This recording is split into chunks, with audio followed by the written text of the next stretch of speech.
그럼 이용재 분석관이 보셨을 때 이 쓰리백 왜 들고 나온 것인가 한번 바로 볼 수 있을까요?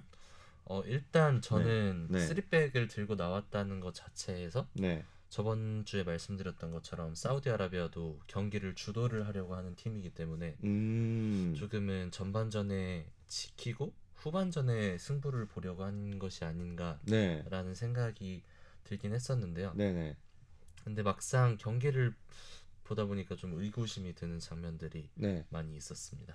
그럼 그 의구심이 들었던 장면 어떤 장면인지 혹시 한번 전술판으로 이야기를 해볼까요?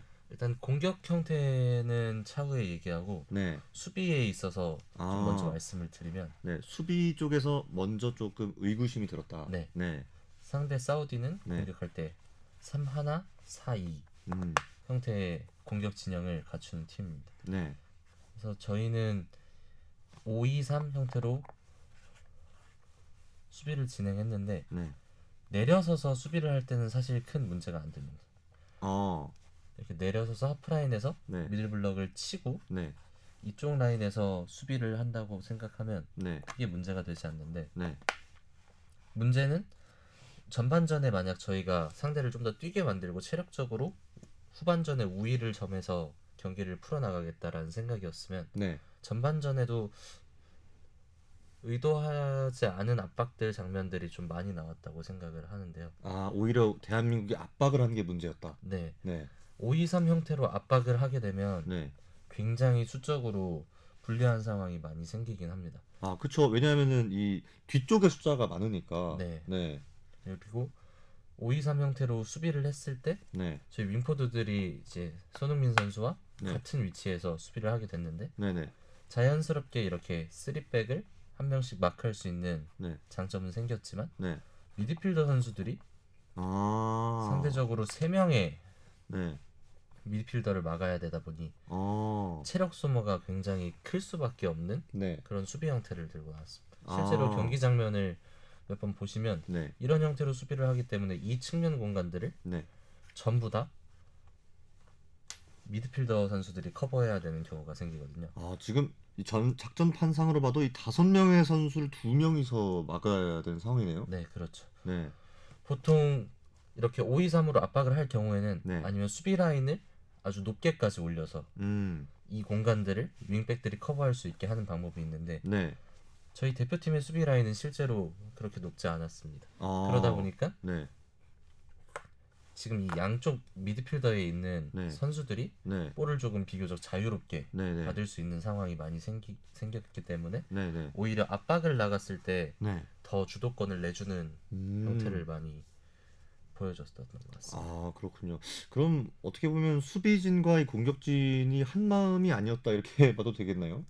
선수 성향의 차이일 수도 있고 네. 아니면 수비 라인이 조직적으로 아직 준비가 조금 덜 돼 있으면 이런 상황이 어, 많이 발생하기도 하는데 네. 저희 뭐 김민재 선수나 정승현 선수 같은 경우에는 스피드에 크게 단점이 있는 선수들이 아니기 때문에 네네. 라인 컨트롤을 조금 잘 했다면 네. 뭐 이런 공간을 커버하고 네. 압박을 시도할 수 있었을 거라고 생각을 하지만 네네. 지금처럼 수비 라인이 높지 않은 상태에서 네. 이 5-2-3 형태로 압박을 하려고 한 건 네. 좀 무모한 판단이지 않았나 싶습니다. 아, 오히려 사우디아라비아보다 전반전에 저희가 더 힘을 많이 빼는 모습을 음, 보여가지고 그게 네네네. 조금 의구심이 드는 그런 뭐 전술적인 판단이었던 것 같습니다. 음, 그렇군요. 그럼 그냥 개인적으로 이용재 분석관이 생각하시기에 그럼 네. 이 쓰리백을 왜 들고 나왔을까? 혹시 그냥 개인적인 좀 예상이라든지 이런 게 있나요? 저는 일단 네. 말씀드렸다시피 수비형 미드필더 네. 선수가 없다 보니까 이 아, 빌드업을 자체를 윙백들을 조금 더 공격적으로 활용을 하기 위해서 네네네. 센터백 3명한테 좀 빌드업을 맡기고 네. 그다음에 이제 뭐 거의 추가로 황인범 선수까지만 빌드업에 음, 관여를 하고 네. 윙백들을 조금 더 공격적으로 쓰고 싶어서 3백을 들고 나오지 않았나. 그리고 어, 확실히 저희 진영에서 내려섰을 때는 3백이 조금 더 안정감이 있는 건 사실이기 때문에 음, 그런 형태로 우선 실점을 하지 않겠다라는 마음가짐을 가지고 네. 경기에 임한 것이 아닌가 생각했습니다. 아하. 그러면 저희가 이제 이 실점을 최대한 막기 위해서 어떻게 보면 수비적인 쓰리백을 들고 나왔는데 네. 좀 상대방에게 운이 따르긴 했지만 실점을 먼저 했어요. 네. 그럼 이 수비 상황에서의 또 문제가 어떤 게 있었을까요? 수비 상황에서 네. 후반전 시작하자마자 저희가 실점을 내주는 장면이 있었는데 네네. 제가 정확하게 기억하는 장면이 네. 이 선수가 계속 자유롭게 볼을 받는다고 아까 말씀드렸잖아요. 네네. 미드필더 선수가 볼을 자유롭게 받다 보니까 네네. 이강인 선수가 네. 전술적 지시였는지 이강인 선수의 판단이었는지는 네네. 뭐 알 수 없지만 네. 선수가 볼을 잡았을 때 이강인 선수가 이 사이 공간을 미드필더를 도와주려 막아주려고 이렇게 좁게 위치하게 됩니다. 이렇게 됐을 때 윙백 선수가 이 선수를 강하게 네. 더 나와서 압박을 했다면 크게 문제가 될 장면은 아니었지만 네. 윙백들이 아직 올라오지 못한 시점에서 이강인 선수가 중앙 쪽으로 수비 포지션을 잡다 보니까 아. 이 선수에게 좀 자유로운 공간이 생깁니다. 아. 이때 이제 순간적으로 저희 네. 수비 라인은 두 줄 수비가 되기 때문에 네. 이 사이에 공간이 분명히 발생하고 아. 그 순간 한 선수가 침투를 해 들어가는 모습이 보이면서 순간적으로 네. 3대 3의 상황이 아. 발생하게 됩니다. 네. 물론 뭐 사우디아라비아에게 행운이 따르는 장면이긴 했지만 네. 수비 상황에선 항상 상대 공격수보다 한 명이 더 많아야 되는 걸 원칙으로 하고 있기 때문에 이런 상황 같은 경우엔 정말 한 번의 실수가 네. 된다면 이제 커버가 불가능한 상황이 되기 때문에 아, 네. 그런 상황에서 어떻게 보면 뭐 운이 없어서 실점을 했을 수도 있지만 네. 이런 부분에 있어서 수적으로 조금 불리한 상황이 생겼던 게 실점의 원인이라고 생각합니다. 어쨌든 이 상대방에게 운이 따르기도 했지만 전술상으로 봤을 때도 문제가 있는 장면이었다. 네. 네. 만약에 이강인 선수가 좁혀서 할 거라면 윙백 네. 선수들은 조금 더 강하게 압박을 시도를 했어야 하는데 네. 뭐 경기 초반에 아직 뭐 집중력이 흐트러져서 그럴 수도 있고 네. 후반전 초반에. 네. 아직 정말 킥오프를 한 직후기 때문에 윙백 선수들이 네. 조금 긴장을 풀고 있었던지 아니면 뭐 이강인 선수가 약속되지 않은 수비 움직임을 가져간 것인지 잘 모르겠지만 그런 그렇군요. 상황으로 인해 이제 네. 실점 장면까지 연결이 됐던 것 같습니다. 아, 그렇군요. 그럼 이강인 선수의 이야기가 나왔으니까 이강인 네. 선수 이야기를 좀 해보자면 이강인 선수가 이날따라 조금 턴오버하는 장면이 많이 나왔어요. 네. 근데 그게 이강인 선수의 개인 폼이 물론 조금 컨디션이 안 좋았을 수도 있겠지만 뭔가 전술상으로 문제가 있었던 게 아닌가 이렇게도 한번 보고 싶거든요. 네. 혹시 어떻게 보셨는지. 저는 일단 이 3-4-3 대항으로 전반전에 저희 대표팀이 네. 공격을 풀어가려 했다는 과정 자체가 네. 측면으로 갈 수밖에 없는 구조를 뛸 수밖에 없었거든요. 측면으로 갈 수밖에 없다. 네, 저희는 중앙 공격을 네. 전반 초반 같은 경우에 네. 저희 대표팀이 먼저 이날 활용하려고 했던 공격 전술을 먼저 말씀드리면 네. 대표팀은 이날 기본적으로 3-2-5 형태의 빌드업을 가져가는데 네. 이때 디테일한 포인트 중에 하나가 네. 저번 영상에서 말씀드렸다시피 5-3-2 수비를 할 때는 항상 이 가운데 공간이 핵심이거든요. 물론 클린스만 감독도 이걸 알고 있어서 네. 미드필더 선수들에게 네. 이렇게 일자로 서 있는 것이 아닌 네. 교차로 한 명이 올라가고 한 명이 내려가는 아, 이런 형태의 움직임을 주문했던 것 같습니다. 이 상대 수비의 이 빈 공간을 이용하는. 네, 이 상대 센터포드 사이에서 네. 볼을 받아서 여기서 황인범 선수가 자유롭게 패스를 할 수 있게 만드는 그런 구상을 해왔던 것 같은데 네. 전반전 초반에는 실제로 이 황인범 선수에게 들어간 볼로 인해서 네. 여기서 좋은 패스들이 많이 나가는 장면들이 볼 수 있었는데 네. 여기서 만시니 감독의 순간적인 좀 대응이 빛났다고 할 수 있을 것 같은데요. 아, 만시니 감독은 계속 황인범 선수가 자유롭게 볼을 뿌리기 시작하니까 네. 뭐 중앙에 있던 미드필더 선수가 될 수도 있고 네. 이 측면에 있던 미드필더 선수가 될 수 있고 네. 한 명을 황인범 선수에게 따라다니도록 가까이 아, 붙어 있도록 못 따라서도록 지시를 합니다. 네. 그럼 당연히 이 선수가 자유롭게 볼을 받을 수 있는 상황이 생길 거라고 예상을 했는데 네. 센터백 선수가 나가서 아, 이 선수를 마크를 합니다. 이날 저희 대표팀 같은 경우를 보면 네. 윙백은 좀 이렇게 클래식하게 벌려져 있고 네. 이강인 선수와 네. 정우영 선수가 이 공간으로 내려서면서 아, 좀 볼을 많이 받는 모습을 볼 수 있었는데요. 네네. 윙어 쪽이 좀 내려오면서. 네. 네. 이런 윙어가 가운데 쪽으로 내려오면서 네. 볼을 받는 모습을 볼 수 있었는데 네. 이렇게 되면 이강인 선수든 정우영 선수든 다 상대 수비를 등진 상황에서 상대 센터백과 몸싸움을 해야 되는 상황에서 볼을 맞다 보니까 아, 이강인 선수가 물론 기술이 뛰어난 선수지만 네, 이강인 선수는 돌아섰을 때 이런 뭐 천재적인 패스 능력이라든지 네, 경기를 바꿀 수 있는 스루 패스 능력 네. 이런 게 가장 강점인 선수인데 네. 등을 지고 스크린 플레이를 하듯이 자꾸 아, 나오면서 그쵸. 상대 수비를 등에 달고 나오면서 네, 여기서 몸싸움으로 인해서 경합 상황이 생기다 보니까 네, 이강인 선수가 실제로 파울도 많이 당하기도 했고 음, 이 상황에서 돌아서지 못하고 네.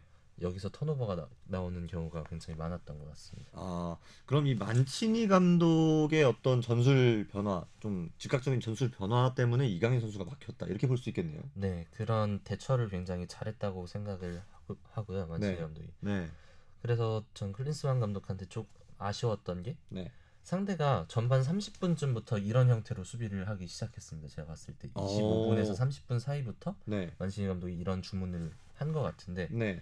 저희는 실점 전까지 계속 동일한 패턴으로 아, 공격을 시도를 했습니다. 네, 실제로 위험한 상황이 연출이 됐던 저희가 위협적인 찬스를 만들었던 상황을 네. 보면 단순한 롱패스 음, 외에는 저희의 공격 패턴이 전혀 발휘될 수가 없었거든요. 그쵸. 여기서 지금 이렇게 전술 작전판만 봐도 지금 우리나라 선수들이 다 이렇게 마킹이 돼 있는 상황이니까. 네. 네, 사실 이렇게 한 명 한 명씩 붙으면 아무리 기술이 좋은 선수도 빠져나기 굉장히 어렵잖아요. 굉장히 어렵죠. 네네. 그렇다 보니까 조금 공격 작업에서도 지지부진하지 않았나 네. 싶습니다.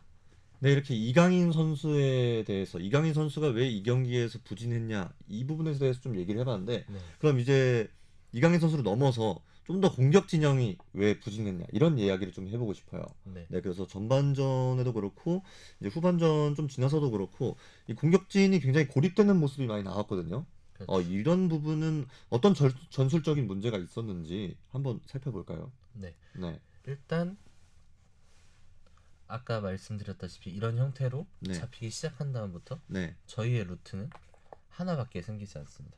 아, 측면 이 공간을 활용해서 네, 여기서 어떻게든 풀어 나와야 되는 상황. 네, 뭐 다시 받아서 계속해서 이 손흥민 선수가 침투하는 공간으로 음, 연결하는 작업을 많이 했었는데 네, 네, 네, 사실 지공 상황에서는 어찌됐든 공격 숫자가 네. 많이 있기 때문에 네, 뭐 좀 전술이 단순해지긴 했지만 네. 숫자적인 문제는 많이 없었거든요. 네, 네, 근데 제일 중요한 건 네, 상대가 3백을 쓰면 아무래도 지공 상황으로 네, 쉽게 제압하는 건 굉장히 힘든 일이라고 저번에도 말씀을 드렸는데 네. 전환 상황이 좀 제일 중요한 것 같습니다. 전환 상황. 네, 네. 예, 공격에서 수비로, 수비에서 공격으로 전환하는 걸 저희가 보통 전환 상황이라고 얘기를 하는데 네, 저희 대표팀이 아까 5-2-3으로 수비를 했지만 네, 이 공격과 수비의 간격이 넓다고 말씀을 드렸잖아요. 네, 네, 만약 사우디가 공격을 3-1-4-2 형태로 네. 하던 와중에 네, 저희 대표팀이 볼을 뺏게 된다면 네. 손흥민 선수가 즉각적인 반응으로 계속해서 침투를 시도했었습니다. 음, 물론 사우디 센터백 선수들과 네, 윙백 선수들 네, 그리고 미드필더 선수까지 네, 다 킥이 시도되면 네, 내려오는 속도가 우리나라 대표팀 선수들보다 네. 훨씬 빠를 수밖에 없습니다. 음, 그러면 3명으로 네. 7명 내지 8명의 선수를 상대해야 되는 경우가 굉장히 많이 발생을 했거든요. 네, 실제로 손흥민 선수한테 좋은 침투 패스가 들어간다고 해도 네, 손흥민 선수 앞에는 2명의 센터백과 수비형 음. 미드필더가 버티고 있습니다. 손흥민 선수 혼자서 네, 3명을 상대해야 되는 그림이 굉장히 많이 나왔던 장면인데 네, 윙백 선수들이나 미드필더 선수들이 아무리 빠르게 올라온다고 해도 네, 상대 선수와 속력이 비슷하다는 가정하에 네. 상대 선수를 넘어설 수 없는 음, 형태를 가져갈 수밖에 없었습니다. 아하, 그렇군요. 그럼 손흥민 선수가 어떻게든 여기서 뭐 시간을 끈다든지 네, 뭐 이렇게 우리 팀 선수를 기다려야 하는 입장이었군요. 네. 아, 또 그렇게 된다면 네, 수적으로 상대 수비 숫자가 훨씬 많아지게 되기 때문에 상대 그쵸. 수비는 투톱을 빼고 전부 네, 수비에 가담하기 때문에 네, 저희가 아무리 네. 손흥민 선수가 여기서 뭐 5초 이상 6초 네. 이렇게 볼을 소유한다고 한들 네, 저희 공격 숫자보다 많을 수는 없어지는. 아. 손흥민 선수가 측면으로 빠져나가 있는 상태에서 네, 빠르게 올라온 선수는 이제 네. 정우영 선수와 이강인 선수밖에 남지 않게 되는데 네. 뭐 박스 안에서 상대 센터백들을 상대하기에 장점이 그쵸. 있는 선수들은 아니죠. 그쵸, 그러다 그쵸. 보니까 좀 공격이 답답한 흐름이 계속 음. 지속이 됐던 것 같습니다. 네네. 그럼 이런 사실 상황에서는 좀 힘써줄 수 있는 선수가 우리나라엔 이 조규성 선수밖에 없다라는 생각이 드는데, 네. 그럼 이날 조규성 선수 대신 이 손흥민 손톱을 가동한 거는 어떻게 보면 조금 아쉬운 선택일 수 있다 이렇게 말을 할 수 있을까요? 뭐 손톱을 기용한 것 자체에서 아쉬운 선택이라고 하긴 조금 힘들 것 같고요. 네, 어쨌든 조규성 선수가 교체에 들어와서 체력 안배가 돼 있는 상태에서는 네, 본인이 결정 지을 수 있다는 걸 보여줬기 때문에 네네. 이 판단 자체가 뭐 아쉬웠다라고 말하기는 조금 힘들지만 음, 의구심이 들었던 건 네, 왜 손흥민 선수를 톱에 세웠는데 네. 전방 압박을 시도를 했을까? 그쵸. 체력 안배가 전혀 되지 않을 걸 네. 알면서도 굳이 전방 압박을 한 이유가 무엇일까라는 좀 음. 생각을 했었습니다. 그러면은 이날 손흥민 선수가 사실 슈팅 찬스에서 골문 안쪽으로 슈팅을 날리는 거를 좀 힘들어 했는데 네. 그것도 이런 체력 문제 때문이라고 할 수 있겠네요. 네, 저는 정말 저번 주에도 말씀드렸지만 네. 공격수들이 수비 가담이 많아지다 보면 네. 자연스럽게 저희가 득점을 해야 될 상황에서 네. 집중력이라든지 정확성이 좀 떨어질 수밖에 없기 때문에 네, 네. 그런 요인 때문에 뭐 슈팅 미스나 마무리의 좀 부재 이런 상황들이 생기지 않았나 네. 생각합니다. 그렇군요. 그러면은 이날 이 정우영 선수도 마찬가지로 조금 이 전술상으로 이 공격적인 재능을 펼치기가 어려웠다. 네, 정우영 선수, 이강인 선수에게 네. 좀 많은 부담이 음. 쥐어지는 형태가 발생을 했던 것 같습니다. 네, 좋습니다.